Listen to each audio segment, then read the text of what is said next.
আবারও ভাইরাল এনসিপির মুখ্য সমন্বয়ক নাসির উদ্দিন পাটোয়ারির ফেসবুক পোস্ট।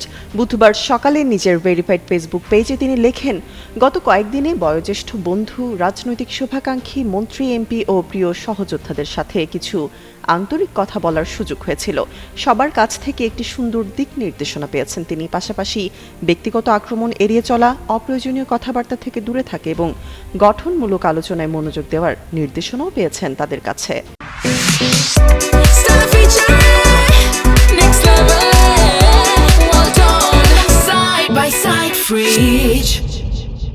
বিনয়ের সাথে সেই পরামর্শগুলো গ্রহণ করেছেন এবং আরও শান্ত ও দায়িত্বশীলভাবে পথ চলার চেষ্টা করবেন বলেও জানান নাসির উদ্দিন পাটোয়ারি।